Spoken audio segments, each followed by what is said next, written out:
성공에는 관심 없는 사람들, People who are not interested in success, 이런 제목으로 함께 은혜를 나누겠습니다.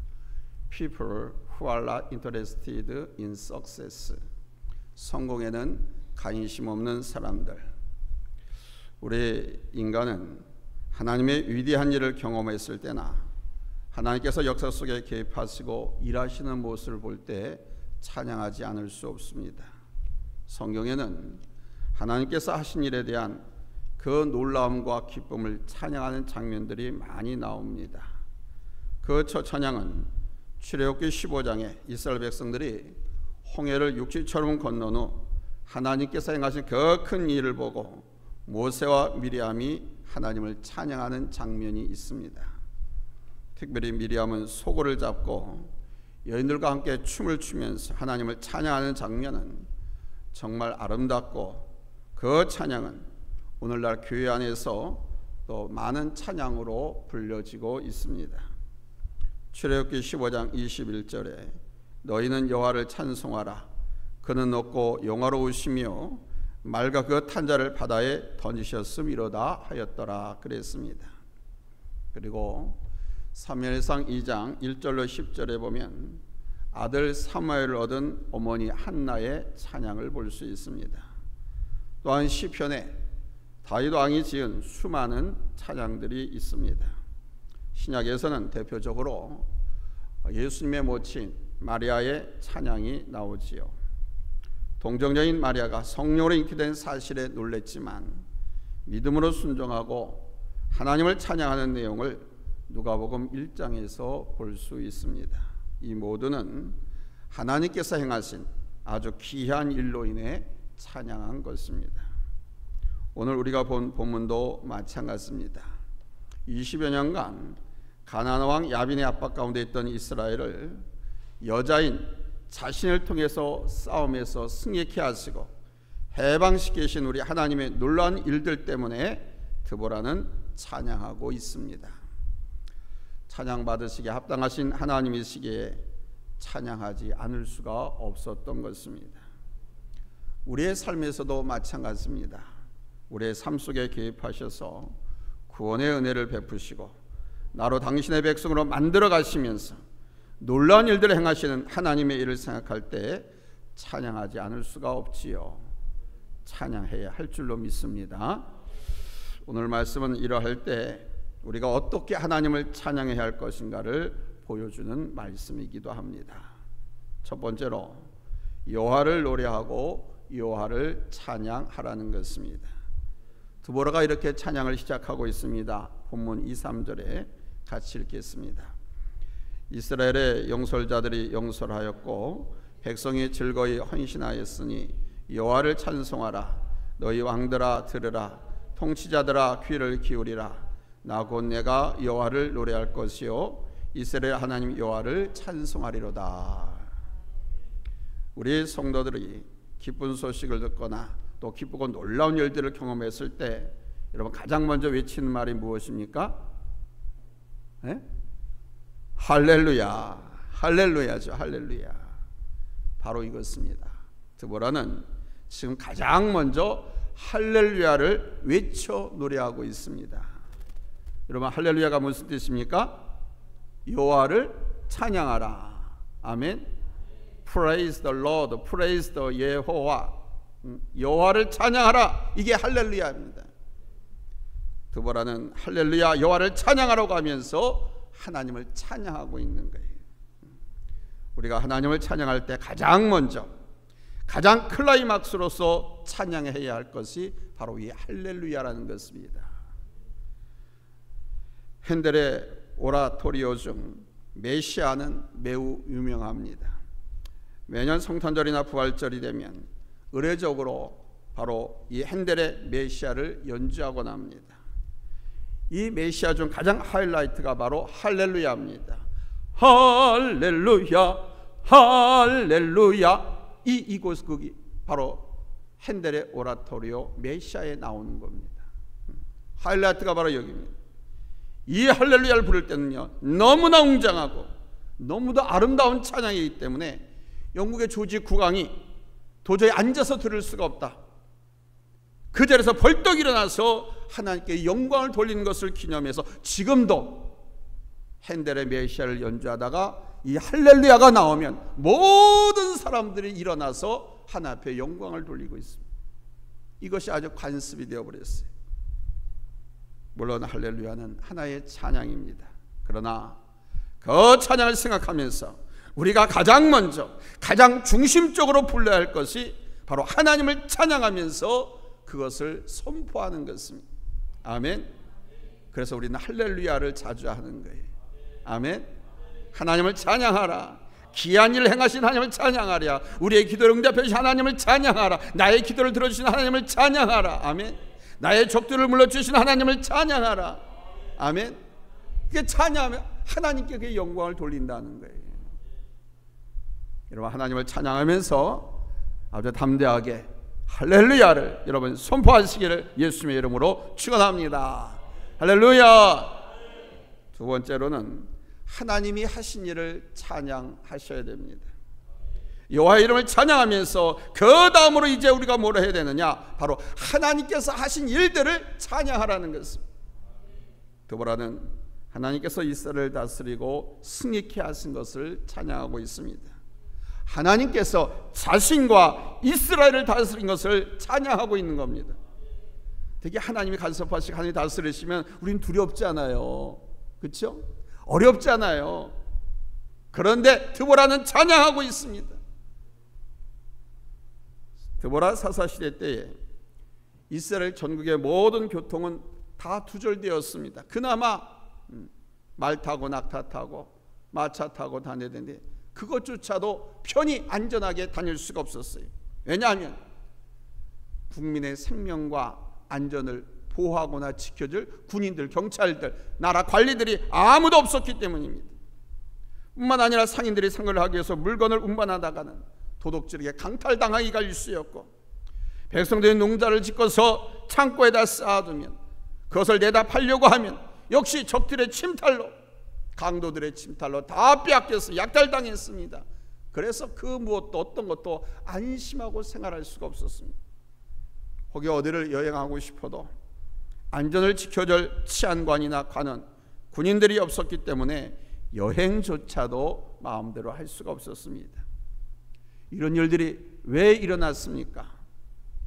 왜 이런 일들이 나타났습니까? 그 이유는 하나님께 저들이 범죄했기 때문인 겁니다. 하나님을 떠나 우상 숭배하자 하나님께서 저들을 외면하시고 저들을 가나안 손에 붙이신 것입니다. 이러한 때 하나님은 드보라를 세우시고 군사를 일으켜서 그 가나안과 싸우게 하셨습니다. 여러분 8절을 보시기 바랍니다. 8절에 보면 저들의 상황이 어떠했는지를 잘 보여주고 있습니다. 8절 찾았으면 아멘 합니다.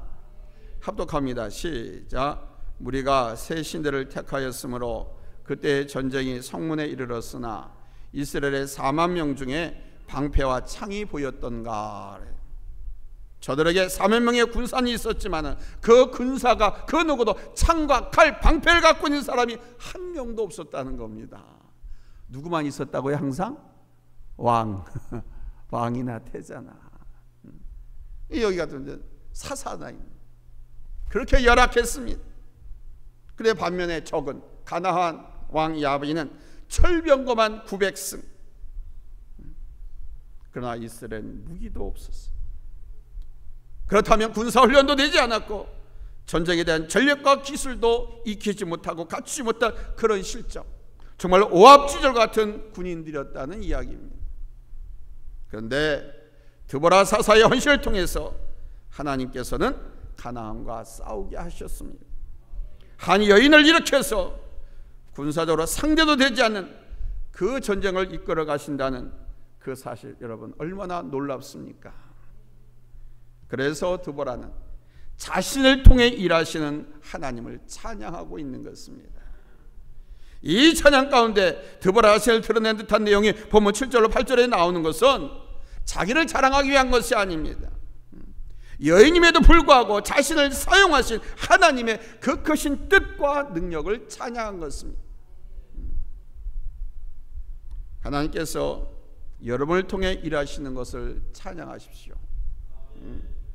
하나님께서 나를 부르시고 세우신 것은 나를 통해서 당신의 뜻을 이루기 위해서라는 사실. 그래서 내게 이런저런 일들을 맡기시는 겁니다. 그리고 지금 우리는 순종하며 그 일을 하고 있습니다. 그것을 다시 한번 보면서 나 같은 사람에도 불구하고 나를 통해서 일하시는 하나님, 나를 통해서 교회를 해나가게 하시고, 나를 통해서 가정을 세워나가게 하시고, 나를 통해서 세상을 세워나가게 하시는 그 하나님, 여러분 우리 하나님을 찬양하십시오. 이제 드보라는 이스라엘 전체를 다스리고 인도하시는 하나님을 찬양하고 있습니다. 본문 4절로 5절입니다. 찾았으면 아멘합니다. 함께 합독하겠습니다. 시작. 여호와께서 주께서 세일에서부터 나오시고 에돔들에서부터 진행하실 때에 땅이 진동하고 하늘이 물을 내리고 구름도 물을 내렸나이다. 산들이 여호와 앞에서 진동하니 저 신의 산도 이스라엘 하나님 여호와 앞에서 진동하였도다. 아멘. 드보라는 출애굽할 때 하나님께서 자신의 백성들을 어떻게 다스리고 인도해 오셨는지, 그런 노아 홍수 때에 하나님께서 행하신 귀한 일들을 기억하면서 그 하나님이 지금 자신들의 하나님으로 자신들을 다스리고 인도하심을 찬양하고 있는 겁니다. 아멘. 역사적 과거의 하나님이 지금도 나를 다스리고 계신다. 아멘. 역사적 연대 그 시대를 다스리고 통치하는 하나님께서 지금 우리가 살고 있는 이 시대도 통치하고 다스리고 계신 것을 여러분 믿으시기 바랍니다. 아멘. 세일과 에돔들을 언급하는 것은 바로 이스라엘 민족이 출애굽하는 과정에서 지나온 사해 남동쪽의 에돔인의 산지를 가리키는 것입니다. 하늘에서 물을 내리고 구름도 물을 내렸다라고 하는 말씀은 바로 노아 홍수 때 하나님께서 행하신 기이한 일들을 말하는 것입니다. 또한 시내산에서 이스라엘 백성들이 율법을 받는 장면도 언급하고 있지요. 이 모든 것은 바로 이스라엘을 다스리시는 하나님에 대해서 말하고자 하는 것입니다. 그 하나님께서 지금 이스라엘을 다스리고 인도하셨다는 것입니다. 여러분 우리 교회와 이 나라를 다스리고 인도하신 일들을 기억해 보십시오. 정말 하나님의 은혜가 아니면 여기까지 올 수가 없습니다. 그래서 저는 감사하다고 그러잖아요. 여러분 우리나라가 어떤 나라였습니까? 유교와 불교 샤머니즘에 매몰되어 있던 이 나라에 하나님께서 복음을 주셨고 그 복음으로 여러분 이 나라를 구원하셨습니다. 만약 하나님께서 이 땅에 복음을 주지 않았다고 하면 여러분 우리나라의 수준은 세계 속에 지금 어디쯤 있을까요? 물론 경제적인 수치가 다는 아닙니다. 그러나 한 나라의 국가 수준과 그 영향력은 경제력, 위력과 힘 정말 중요합니다. 세계 속에 영향을 미치고 열방의 복음을 전하는 과정에 국가적인 신뢰와 함께 선교사 개인의 신뢰도 매우 중요합니다. 즉 우리나라가 정치 경제적인 능력이 많기 때문에 세계 속에 흩어져서 선교하고 있는 이 선교사들이 그곳에서 얼마나 영향력을 많이 미치는지 모릅니다. 한글이 막 보급되고 있어요. K-팝, K-문화가, K-컬처가 막 보급되고 있습니다. 우리나라의 산업화 경제 이 부국을 이끌어오는 데 있어 박정희 대통령이 주창했던 새마을운동, 이것이 막 소개되고 있습니다. 이것이 각 후진 나라에서 우리나라에 와서 유학 와서 배워가지고 자기네 나라 가서 지금 적용을 시키고 있습니다. 가장 대표적인 나라가 베트남입니다.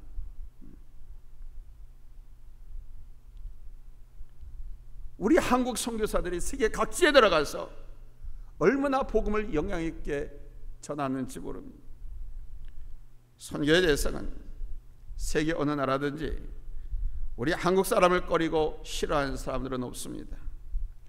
지금 여기 세계 선교에서 가장 크게 치고 움직이는 나라가 어딘지 아십니까? 예, 아메리카, 미국입니다. 유나이티드 스테이츠 아메리카, 미국입니다.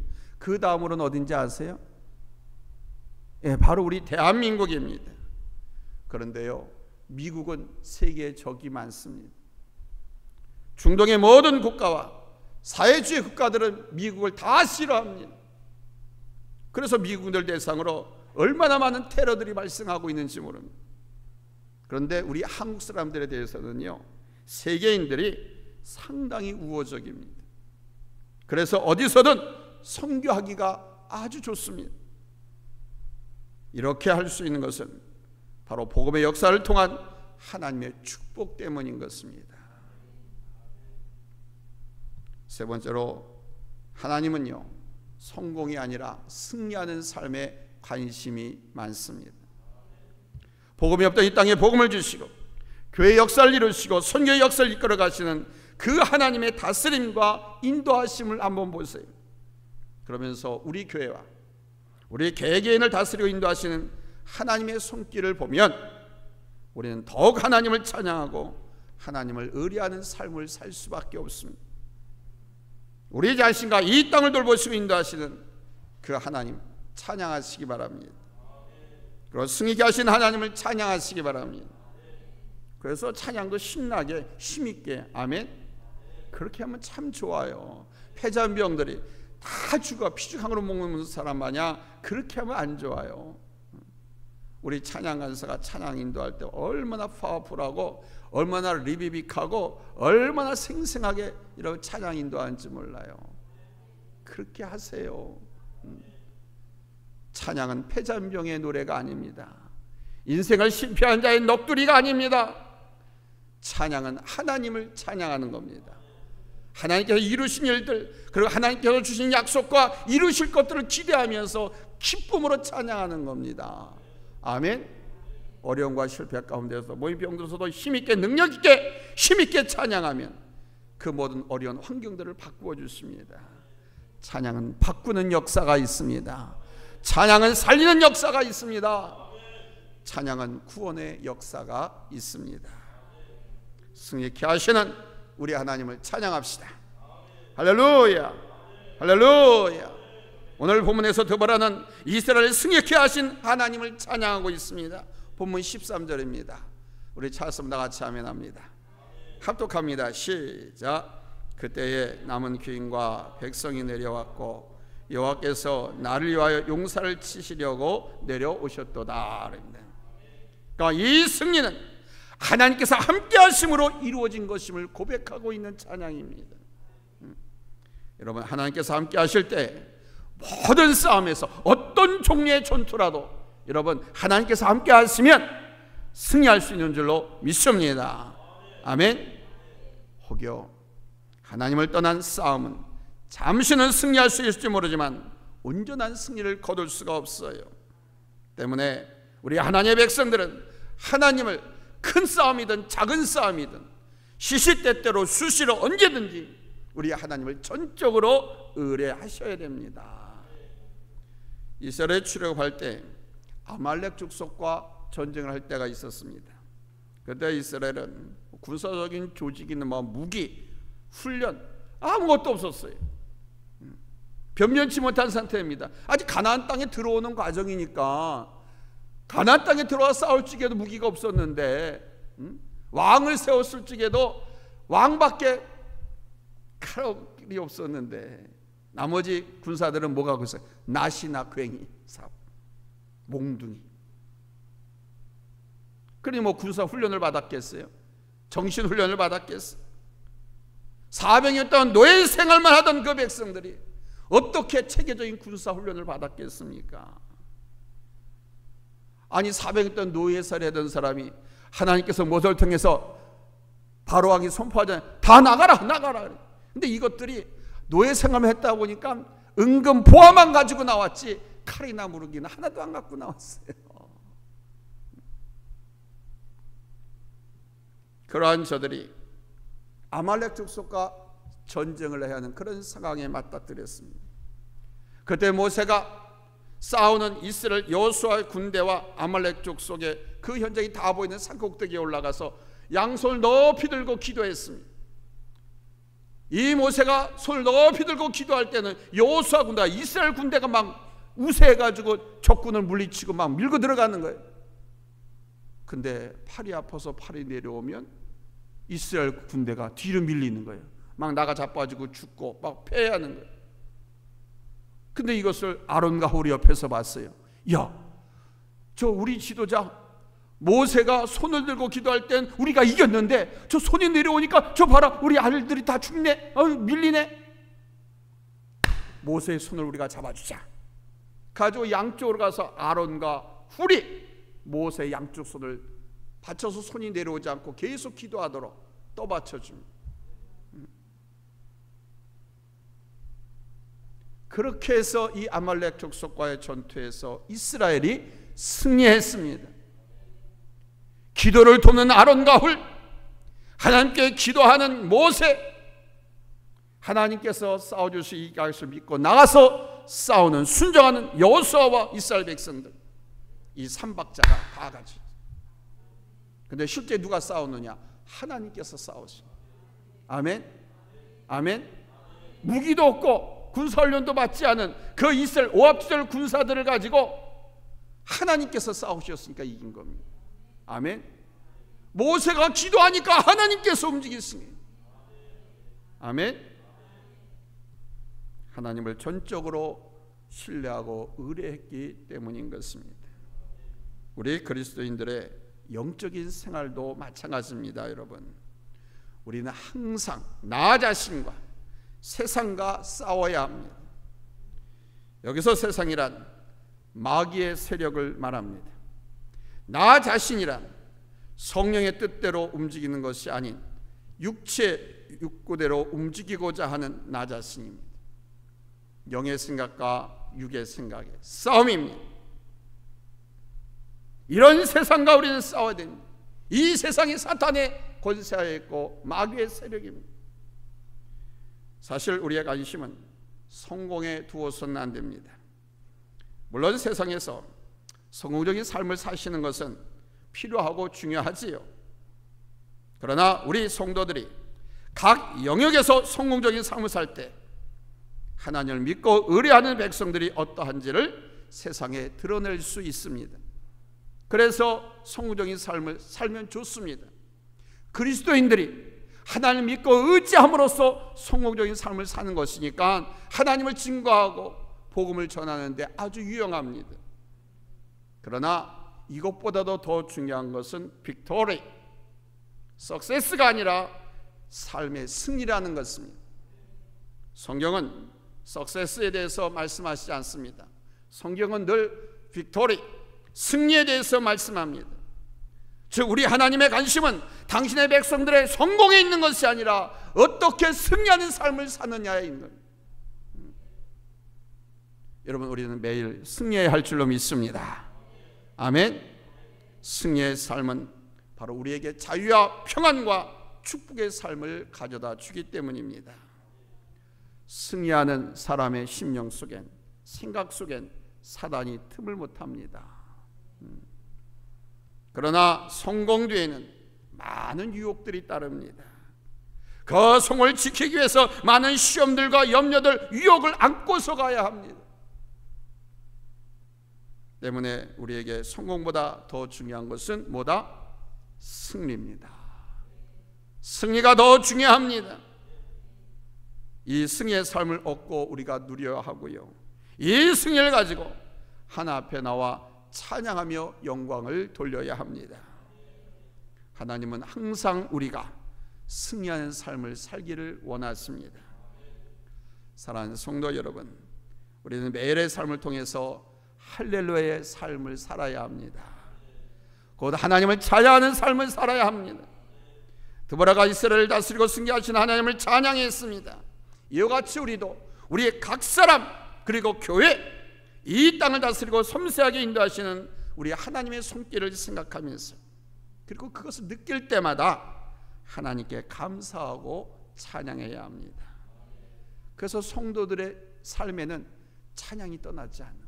늘 감사가 떠나지 않는 거예요. 아멘. 그래서 평소 일하고 사만, 그래서 우리들은 힘든 어른이라면서 찬송하잖아요. 정말 힘들 것 같으면 기도하잖아요. 이게 그리스도인입니다. 그게 승리하는 비결입니다. 아멘. 특별히 우리는 승리의 삶에 관심을 가져야 됩니다. 우리의 매일매일의 삶은 영적인 싸움입니다. 사실 이 세상은 영적인 전쟁터입니다. 여러분, 이 전쟁터에서 우리가 얻어야 할 것이 무엇입니까? 하나님의 자녀로서의 승리입니다. 하나님의 백성으로서의 승리입니다. 예수를 믿고 따르는 사람으로서의 승리입니다. 예수님의 제자로서의 승리입니다. 아멘. 우리가 하나님을 의뢰하고 의지할 때 여러분, 하나님은 함께 해주시고 우리에게 승리를 주시는 줄로 믿습니다. 여러분, 이 승리를 가지고 하나님을 찬양하시기 바랍니다. 하나님께서 그 찬양을 기쁘게 받으시고 더욱더 그 찬양하는 여러분들을 축복된 삶으로 이끌어 주실 것입니다. 이 찬양과 축복의 삶이 여러분의 삶 속에서 이루어지기를 예수님의 이름으로 축원합니다. 예수님의 이름으로 축원합니다. 할렐루야. 기도하겠습니다.